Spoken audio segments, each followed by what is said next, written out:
Anything Combat with Johnny K. But it's anything combat, though. Welcome back, combats, to the Anything Combat Show. I'm your host, Johnny K. Today, we've got an entrepreneur on the show. He's a 15-time UFC vet, CEO of AKA Thailand. This is round 2 with him. Please welcome to the show, Mike Swick. How are you, Mike? Good. How are you? I'm good. And it was actually really good to see you when I came to the gym in Phuket. I thought it was a really, really high-quality gym, and everyone there was just really nice, dude. So congratulations on that. Yeah, we pride ourselves on customer experience. So what do you have planned on? I know that you and me, when we were talking there, you were telling me how after poolside you wanted to do some other ventures with the gym. So can you tell us a little bit about that? What do you have planned? I can't tell you that. That's everything is a surprise. I'm always going to be building. So, I've always been expanding and, and creating new visions and facilities and things to train in. So it's going to be a big surprise, but everybody that gets in early and stays with us, obviously enjoy the ride. When I was there, there was a lot of people. Me and my brother, we went to the gym area. I did some strength and conditioning, and he did some powerlifting. There was so much stuff to do there. Can you run us through how did you pick the coaches for the gym? Because I saw that you had so many different Muay Thai coaches and a lot of high level guys there. So what was that process like? I mean, it's never ending process. So we have the best, my gym is not like any gym in the world. So we're on our own path.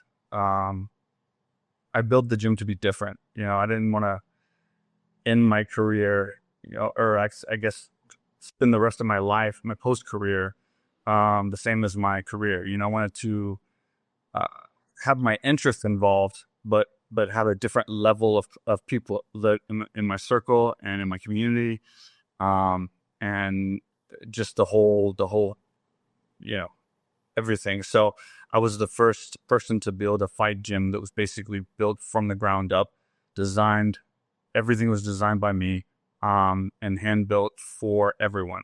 It wasn't built for fighters. So it's kind of like Fight Club, the movie, but the gym for Fight Club. So I wanted to open the doors to all these, and the fighters should appreciate this, but I wanted to open up the doors to all the fans, the paying customers, the people that buy your shirts, that buy your pay-per-views, that buy your your swag.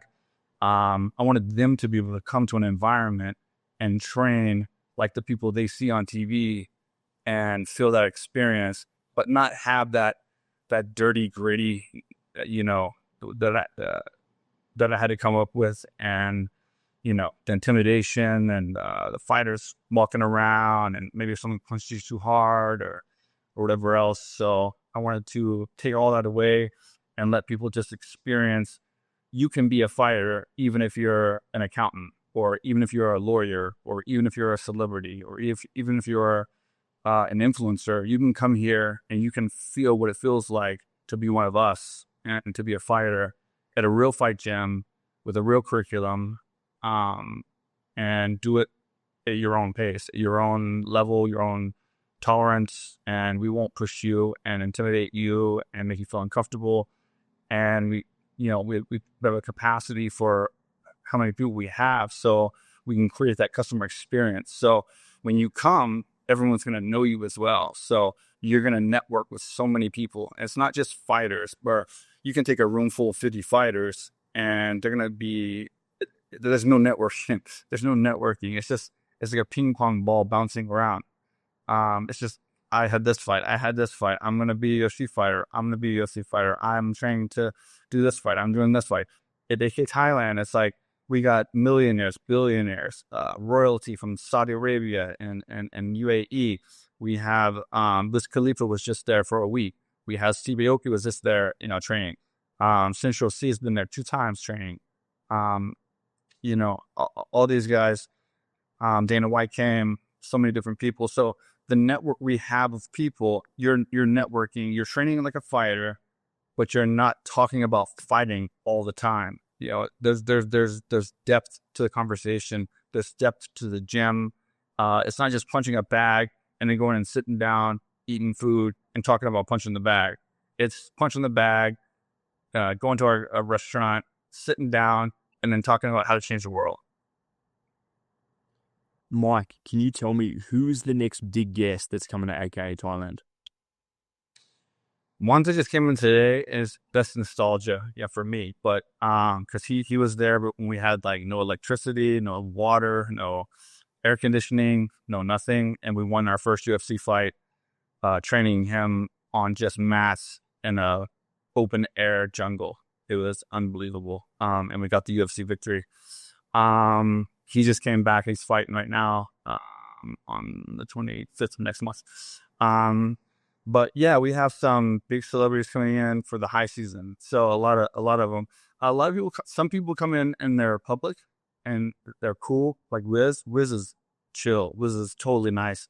He's he tells us when he's coming, and he's like, whoever's there, no problem. We don't promote it. Like we're not trying to advertise it or anything. But anybody that happens to be there can come up and take pictures with him and, train alongside him. And he's perfectly cool. Most of the people that are celebrities and higher end people that come to my gym are friends of mine, and they're real cool people. So it's not like a situation where it's too exclusive and too private, which is where I'm trying to build next. We'll get into. But there are some celebrities coming that do want that secrecy as well. I mentioned one before that came one time and he had wanted complete secrecy and exclusivity, and we gave that to him and let him train, and nobody knew he was there. Mike, you're putting these people in a position where they get to level up. You know what I mean? They get a level of fulfillment and they can get some purpose out of it. So I want to ask you, what's motivating you to put these people in a position to do that? It's just interesting for me, so I took the interesting parts of my career. When you're a fighter, it's not a fun job. You train hard, it's hard work. It's a horrible diet. It's, being told what to do. 90% of what it is horrible, but there's a good 10%, and there's like, being at the gym, the camaraderie, the community, meeting new people and all that. I took the aspects that I liked of the fight experience that I've had, being a fighter, and I've put that here in Thailand in a setting, which is another shocking thing. In Thailand, when I've been training here for 20 years, I've never seen a real Thai gym. I've never seen a gym in the jungle. Like I watched kickboxer when I was a kid, and I come here and I'm like in a hotel room, in a hotel lobby or weight room, and I'm doing kicks on a bag, and there's tourists sitting in the little bar area, and it's like, where I'm in the parking lot or I'm in by the street and the cars are going by. So it's like there wasn't a jungle gym. There wasn't that Thailand gym that was in kickboxers. So I was like, cool. So I'm going to create. Not only am I going to open the doors for everybody to train like a fighter, I'm going to make it even more so. The perception to be even more sensational and make it even more real, realistic to what a fighter would think training in Thailand is like.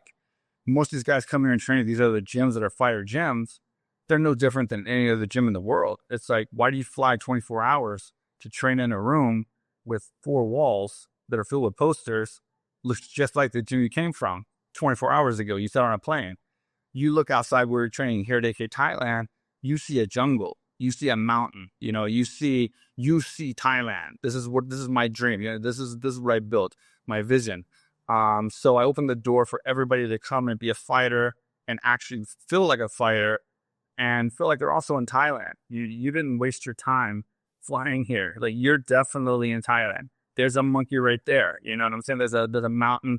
You go up the Alpha Tower and you can see the ocean. There's actual ocean and islands, and you are in Thailand.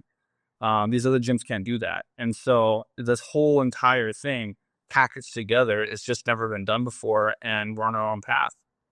Mike, when I saw the footage of you training at AKA, I saw you training with, Cain Velasquez, Daniel Cormier, and Khabib, all these like legends. And I want to know, what was the process from you training at AKA? Whose idea was it to then give you the branch to do AKA Thailand? Whose idea was it? Was it yours? Did someone come to you with the offer? How did that start? I was always going to build a gym. So I've been coming to Thailand for 20 years. So I always wanted to build a gym in Thailand. And we've been voted the #1 Muay Thai school in Thailand for 4 straight years by the Thai government. So coming from Texas and building a gym in the country that invented Muay Thai and invented the sport, and then building the gym that the government itself calls the #1 gym of the entire country, the #1 Muay Thai school, is pretty incredible. But it's honest, and I think that's what made us become #1, was because I kept coming to Thailand and training, and I didn't get what I expected. I didn't feel I was in Thailand. I didn't feel like, from the movies and from the the stories and from all these things that I thought never happened. I was just training in places that were just less quality than where I was in America. And so then it became like, okay, I'm going to build a gym, but I'm going to build a better gym. I might not be able to teach Muay Thai better than the country that invented it, of course. I'm not going to be able to do that. But I can hire the guys. I can hire the guys that are world champions. I can hire the guys that can actually teach Muay Thai to the best of their ability. But I can damn sure build a gym. I can build a gym better than anyone has ever seen and anyone's ever done, because everyone else does it one way. I can do it the other way, and there's no competition. And there's everybody and me. And so that's what I came to do. And then it became just a huge, a big optimistic goal to build the best gym in the world, which is not hard when everyone's doing the same thing. You just do something different. Actually, you do everything different, and you're going to be the best because, or at least you're going to be unique, and you're going to be memorable and special because everyone else is doing their thing and you're over here doing yours. Everybody wants to be here. Everybody wants to be exclusive. Everybody wants to be where everybody isn't, not where everybody is. So did you go to AKA and say that you wanted to build AKA Thailand, or did AKA say to you, here's this idea. I know that you already wanted to build the gym in Thailand, take AKA's branding. What was that process? Did you have to speak to the owners? No, I was already going to build a gym. So that wasn't an issue. And I failed, of course. I failed at everything I've ever done in my life. I failed my way to success on every single thing. So it's people are like, dude, you've been successful at everything you've ever done. You had a big business before the UFC. You were in the UFC. Now you have AKA Thailand. How do you do it? It's yeah, but I failed at every single one of those things. I failed at that business before it became successful.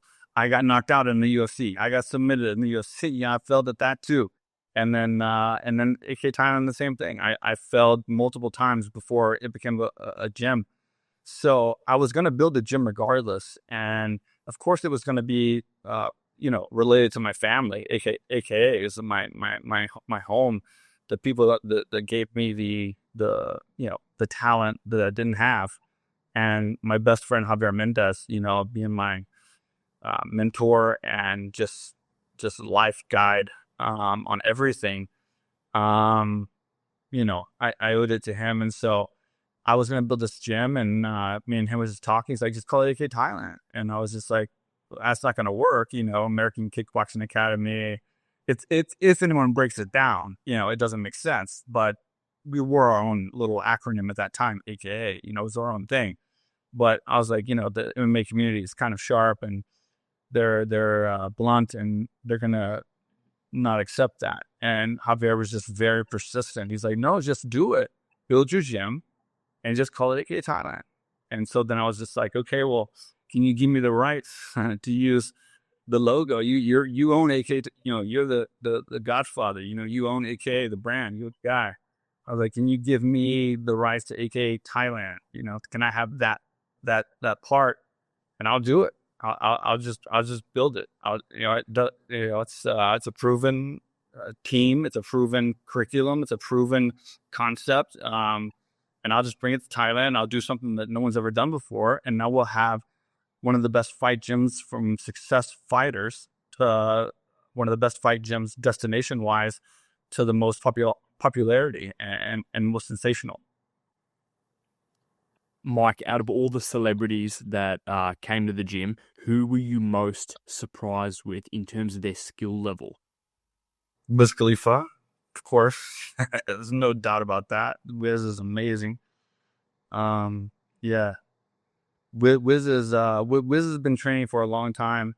He's a superstar, really nice guy. We had a fun time, went to this concert. We did all kinds of fun stuff, and but he's really good. Wiz can fight. Wiz Khalifa is one of the best fighters that's just not a fighter, but is a fighter. I mean, he could literally beat probably many people at his weight class in the world. He's a really good fighter, very good technique. He's been training all the time. He trains all the time. You see him and he's smoking all the time, but he's literally training almost as much as he's smoking. So it was the first time AKA Thailand was filled with weed and we were all dizzy, and I remember half of what happened, but it was good times. It was good times. Then we went to the show, and I think we're the first Muay Thai gym that got shouted out by a rapper at a show before. So I think that's another first too. Shout out to my AKA Thailand family. That was nice of Wiz to do. But he's the best that I've ever seen of all the celebrities that came through. But shockingly, just like I said, these guys that are just because they're celebrities or they chose to do a different path doesn't mean they can't fight. You're not a fighter because you say you're a fighter, like all these guys think. Most of the guys here in Thailand, they tell you they're a fighter because they think they're a fighter, and they're not a fighter. And that's why they've been here for 13 years while I built the gym, and they're still doing the same thing. Yeah, they're not fighting. It's inside of you. It's inside everybody. I mean, look at the past, look at history. It's in our DNA to fight, and so it doesn't matter what you want to do for work and what you want to do as a passion.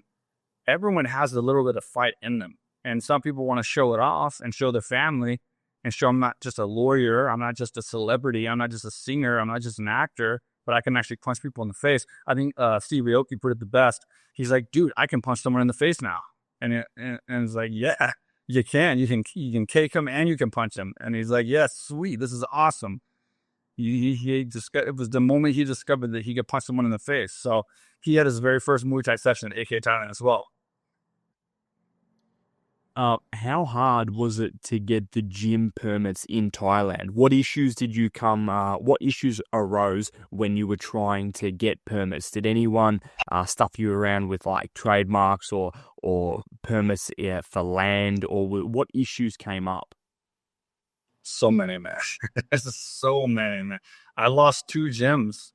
I lost 2 full gyms over all this kind of stuff until I had to come big, strong, and bully my way to the top. And you got to have really good lawyers here. You got to have really good connections. You got to have really good people backing you to push your way to the top, or you're just gonna get eaten alive. It's especially here. You've been here, so like it's a shark infested pool. You know what I'm saying? Like to be number one, and that's where we're sitting right now. It's a dangerous place to be.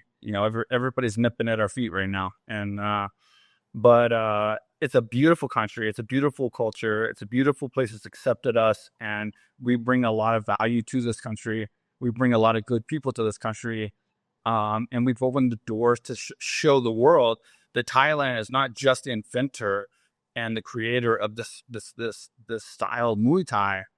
You can do it, and that means you, not your son that wants to be a fighter, not your dad, you can come and do Muay Thai. Then no different than you can go do your yoga or your Pilates or your snorkeling or your whatever. You can do Muay Thai in the jungle and be a fighter here at AKA Thailand. Mike, when was the first trip that you made to Thailand? When did that take place? The first trip I made was 1999. 1999, yeah. And I trained in a parking garage Oh, yeah. in Bangkok on Rama Road 4. And it was called Rampo Gym. Rampo Gym. I can't believe I remember that. It's called Rampo Gym. Peck, I think, was the owner, and then Crew Lek was my trainer. And we cleansed. It's 2 rings, and it was in the back of a apartment complex on Rama Road 4, and we stayed in the apartment complex and went to the back of the parking lot, and on the covered area there was two rings, and then there's like the concrete with like that carpet that like isn't like down like fastened to the concrete where it's like moves, and so when you kick it slides and the skin on your feet gets completely eaten away, and like, so yeah, I was like, and then I lived there and then went downstairs and trained every day, and it was like I woke up and I hit my snooze, and I took 2 Tylenol and I took 2 Vivarin, and then went back to sleep until I woke up, and then I was awake, and then I was a little bit pain free, and then go training again, and then back again, just revolving every day, 2 times a day. See, for me, Australia to Thailand is pretty reasonable. You know what I mean? You jump on a plane, it's like 4 or 5 hours, you're there, right? For the US, though, it's difficult to get to. So whose idea was it to take you to Rama, where you went? Was it your idea? Like, where did you hear of the whole, like, the country Thailand? What even brought you there? When the movie Kickboxer, I knew that the skills, I saw Muay Thai on TV, and I knew that I needed those skills to fight. I wanted to be the best fighter in the world, so I didn't want to wrestle and grapple and do all that stuff. I wanted to fight. I wanted to knock people out. I wanted to be vicious. And so I knew I had to train in this Muay Thai style, and it was in Thailand. So I knew that. And then, you ever see the Kung Fu? Remember that old show, the Kung Fu? Which country? Was it David Carradine? Kung Fu, he just walked around looking for answers and just went from place to place. That's literally what I did. I went to Bangkok by myself in 1999, and I was just like, I'm here to like learn how to beat the shit out of people with my body and like help me. And they're like, that way. And then there's like a gym on like every corner. And so I was just like training here and there and there. I trained in Bangkok at Rampo Gym. Then I went to Pattaya. I ended up training all the way from Rampo Gym to Pattaya, which was at Sitfolek Gym. And I trained with Kitson Grit Sitfolek, which is one of the most famous Thais of all time. He's like the Muhammad Ali of Thailand. Fought in the finals of K2 against Ernesto Pust. He fought in Japan against all those big guys. He was like 90 kilos. He was like one of the biggest Thais. So he was training in Pattaya at Sitfolek Muay Thai. And I went from Bangkok to Pattaya, trained with him. And then I just kept training, but I was always in these hotel rooms, and I was next to bars and next to like, the room next to me was like some drunk tourist and like, you know, bars and music, and I'm trying to sleep. It's like bump, bump, bump, bump, bump, bump, bump, bump, bump. So it was just like, man, where's the fucking gym with the dogs chasing you and like the trail and like the monkeys in the trees, and like I couldn't find it anywhere. I was training at all these places and like tons of different gyms. And then I made it to Phuket, and I was like, man, this is a beautiful place. This has got to be where the gyms are, the real gyms are, like the Thailand gyms. And the same thing, it was just on one street. It was just all the gyms, exhaust blowing your face, and like they looked like every other gym. And I'm like, what is going on? Like, how did we make a movie in America about a gym in Thailand and do better than the people in Thailand? They knew the sport, they knew the style, they knew the fighting. They just didn't know how to make the gym, because what seemed sensational to us as foreigners, they took for granted because they live here. They don't care about the trees and the jungle and the monkeys and all that stuff, right? To them, like, I guess it's more, they were more happy to be next to a hotel or happy to be next to a, establishment and look bigger and look more rich and look whatever. So it was opposite. And I was like, no. I was like, no. I see all these foreigners coming here, but then they're training at gyms that look like the gyms they're training at home. I'm going to give them a real gym. I'm going to give them a gym that's going to make them, even you've been to AKA Thailand, so you've seen even the parking lot. I offset the parking lot, so even you can't even see your own car. when you're training at AKA Thailand. Like, you literally can't see a motorbike, a car, nothing. All you see is jungle, and all you see is like trees and coconuts and me walking around crazy, just trying to design new and crazy things. I've got a hard question for you. When you first bought the land and bought the gym, were there any land disputes or scams that you ran into with legal stuff at all? Yeah. I mean, not this one, but before, yeah. That's how I lost all the other gyms. I got scammed every way you could possibly be scammed.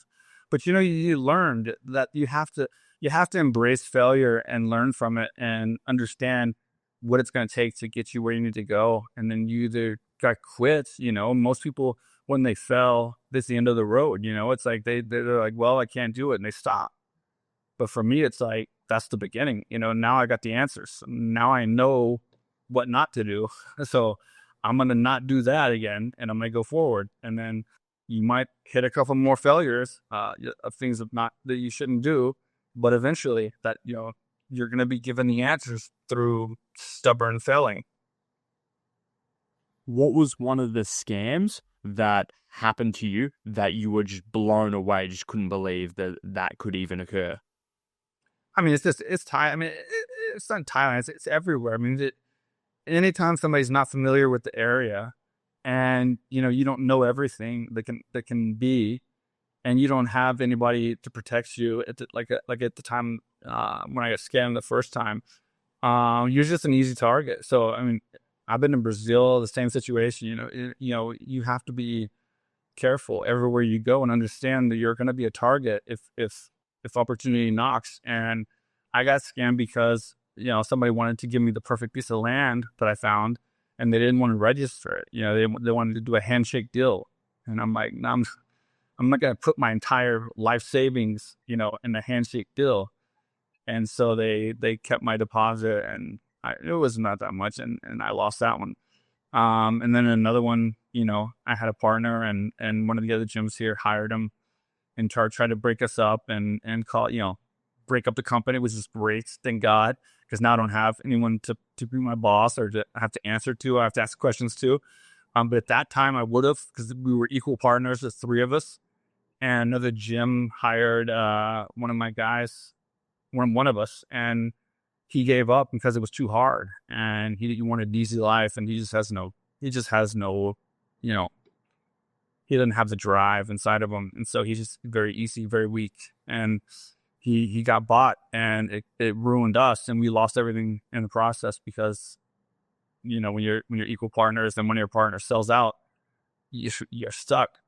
And so I learned how to get through to that and not make that mistake again.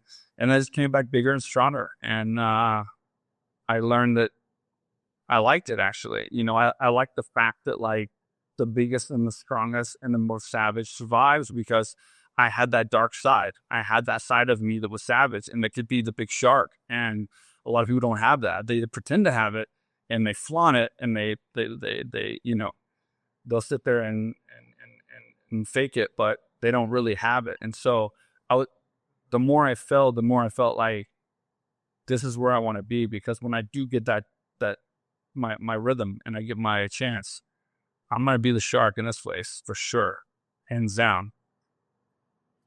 One thing that I read that you put up was, you said, and early in the podcast, you're talking about the sacrifices, so that's why I want to bring this up. You said, some of my friends say, oh, you're so lucky to be in the UFC. And you said they don't think about all the sacrifices that I've made, all the small shows, and they don't think about when I was fighting some guy in cut-off jean shorts who looked like a murderer. They wouldn't have done that, but that's what I did to get here. Who was wearing jeans fighting you, Mike? He has camo jeans and the mohawk. Yeah. The UFC wasn't so cool before the UFC was cool, and so, like, I was trying to be a tough guy and be the best fighter, and that part of my DNA just really wanted to win. And there was a lot of times I walked out, and it wasn't that I was insecure or I was scared about my abilities. I was just like, why am I walking out here to fight this guy with the, cut off jeans and a mohawk and getting, in front of these people that are throwing beer cans at me? What the fuck am I doing? Like, what? I must have like swerved off the path of life somehow and took a wrong turn to like be in this position. I don't know how this is going to pay off, but like it was supposed to be a little more glamorous than this. But then I just kept knocking people out. And I was just like, you know what? This is fun. And it just got better and better. And I just kept doing it more and more. And I had 22 amateur fights, 21 wins, 1 loss. And then I turned pro and, the rest is history. Who got you into deep diving? I know that you really enjoy this. What does that do for you? And who was the main person that put you in there? The funniest thing ever is Dan Bilzerian is the one that got me into that. But my good friend right now, Tony, is the one who's keeping me like interested in the diving. He's a photographer. He's a master diver. You can look him up on Instagram. It's Tones of Blue, and his photography is unbelievable underwater. And he got my dives down to like 30 meters down on a single breath, something like 190, I think 80 feet, between 75 and 80 feet on a single breath I could hold and go down. And then my longest breath hold time for one breath was 3 minutes.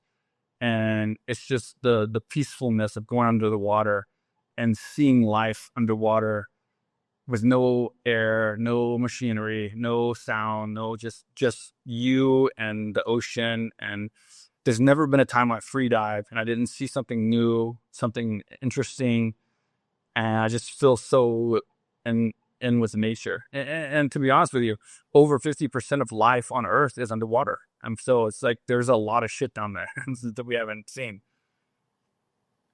How do you prep for the breath work for that? What do you do there? Well, that's why I built the poolside at AKA Thailand. Has a very deep end, and that we do a lot of breath stuff there, like breath holds, and we do a lot of stuff. But I've been doing that since I was a kid. Like I wanted to be like in the military when I was a kid. So when I was like real young, I was watching these movies. I wanted to be a Navy SEAL. So I was like always trying to hold my breath and like, do all that kind of stuff.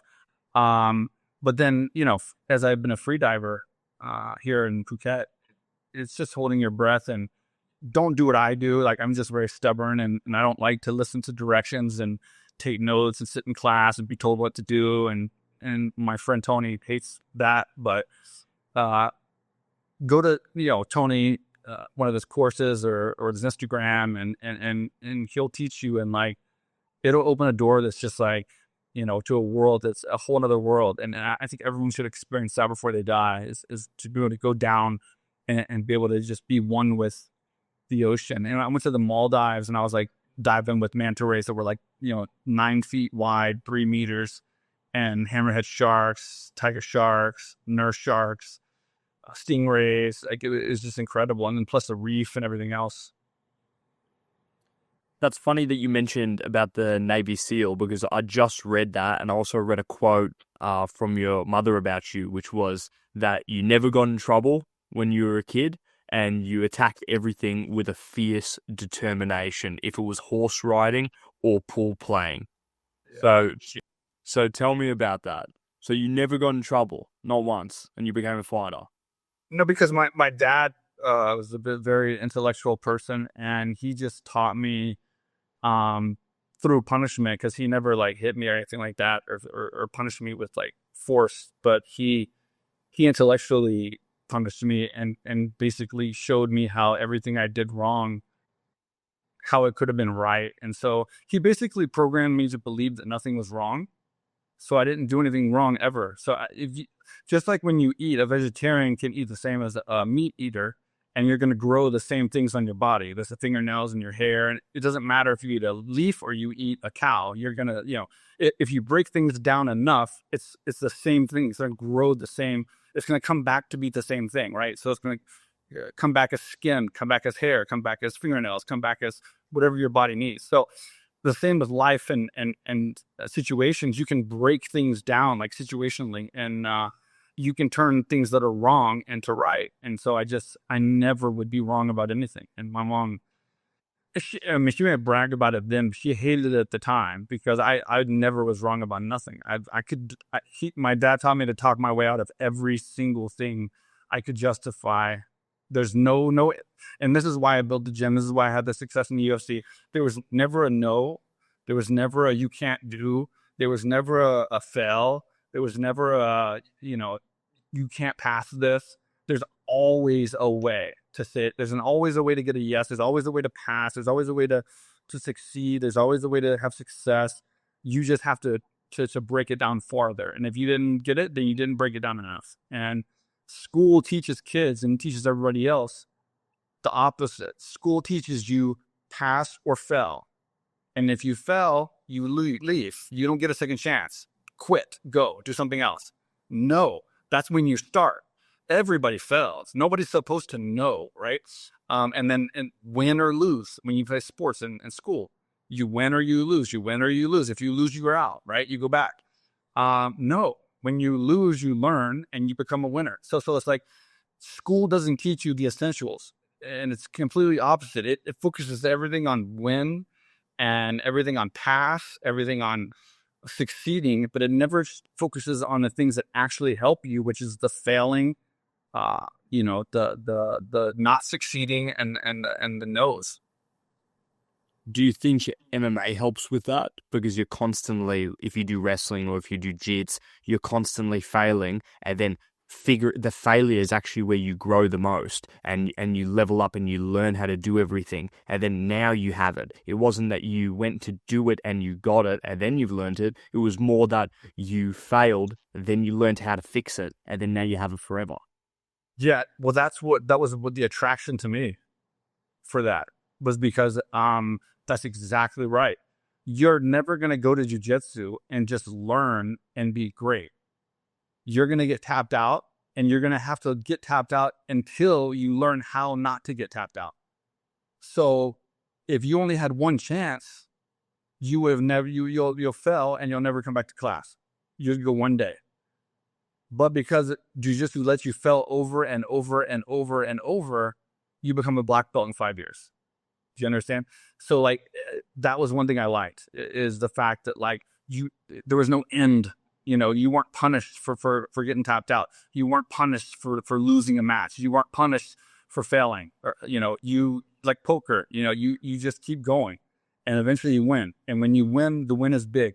And that's what people see. They don't see all the times that you failed the tournaments and the thousands of times you tried. Become a combatant.